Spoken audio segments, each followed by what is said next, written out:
Today, we're going to talk about something, well, something truly devastating. It's a crisis that's unfolding right now on American streets. We're going to dive deep into the source material to really try and understand the emergence of this drug. They're calling it the zombie drug, and we'll see why it's all centered on one particular city, Philadelphia. Just let that sink in for a second. That's how someone who was actually there described what they saw. It is an absolutely chilling image, right? And it really sets the stage for what we're about to get into. The scary part? This isn't some post-apocalyptic movie set. This is real life, every single day, in a major American city.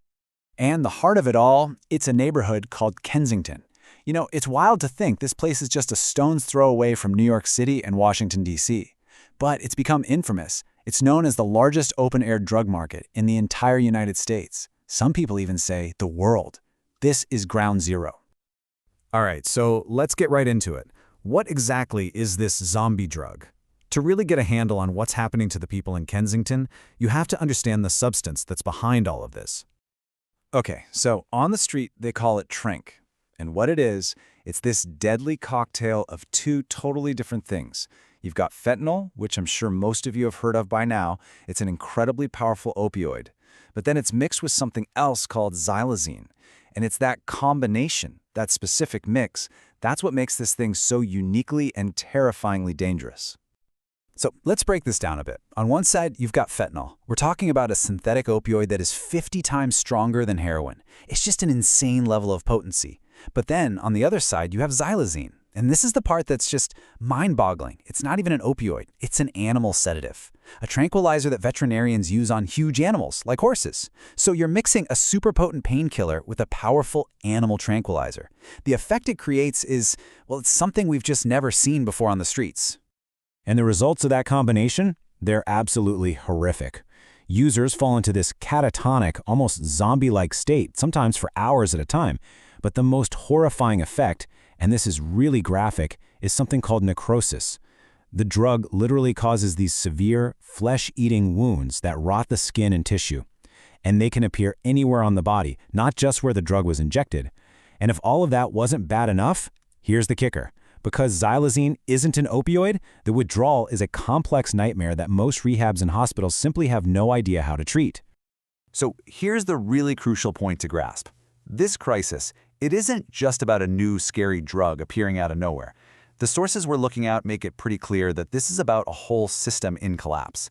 It's the end result of decades of policies that, well, just didn't work. They basically created the perfect storm for something like trank to just explode onto the scene. You know, looking at a timeline like this gives you some really important context. The idea of addiction being weaponized or commercialized, that's not new. It goes way, way back. But just look at how things have escalated. We went from plant-based drugs to powerful synthetic ones. Then, fentanyl hits the scene. And it was a total game changer, right? 50 times stronger, way cheaper to make. And now?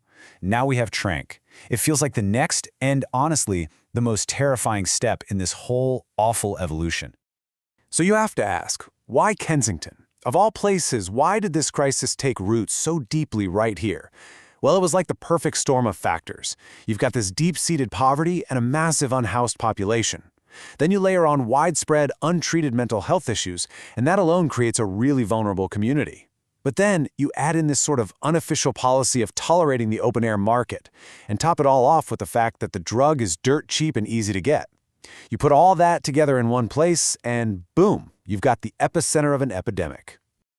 But you know, it's really easy to get lost in the chemistry and the statistics and the policy failures. We have to remember, these are people, real human beings with stories. And the source material really brings those stories to the forefront, which is so essential if we want to understand the true human cost of all this. And this leads to the question that I think is on everyone's mind when they see these images.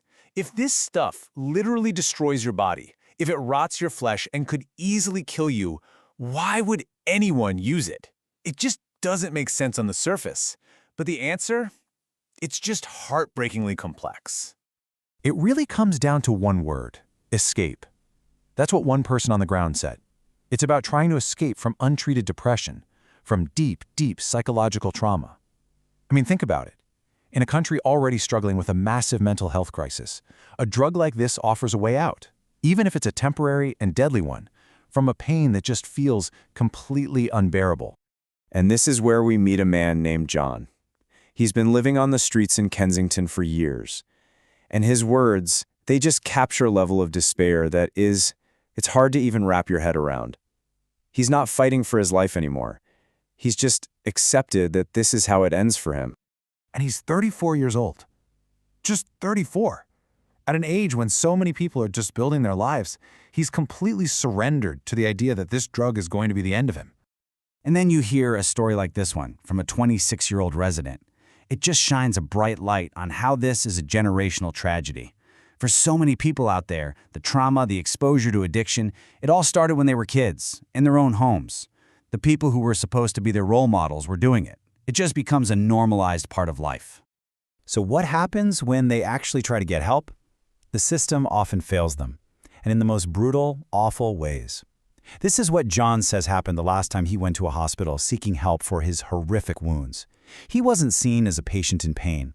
He was seen as a problem to be thrown away. That's the kind of dehumanization they're up against every single day.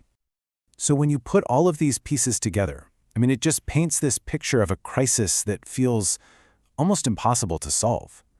You've got this devastating drug, a broken system, and people who are just completely trapped in this endless cycle of suffering. And it really is a perfect cycle of despair. The hospitals, they're not equipped to handle the withdrawal. The rehab centers, they're often just as lost, which makes people terrified to even try to get clean. You have families just torn apart, desperately searching for sons, daughters, parents who have just been swallowed by the streets. And the police, they're there, they're visible, but they are completely outnumbered and overwhelmed. This final observation from the source, wow. It just perfectly encapsulates the grim reality of it all. Think about that. In a place that should be about help and healing, the very tools of medicine are seen everywhere. But here, the needle isn't a symbol of treatment. It's just a constant, in-your-face reminder of the pain. And so that really leaves us with this one big question. All of this, it's happening right out in the open, in broad daylight, in one of the wealthiest nations in history. The source material lays out the problem in stark, undeniable detail. But the solution? It feels completely elusive, which really makes you wonder, if the system isn't coming to help, then who is?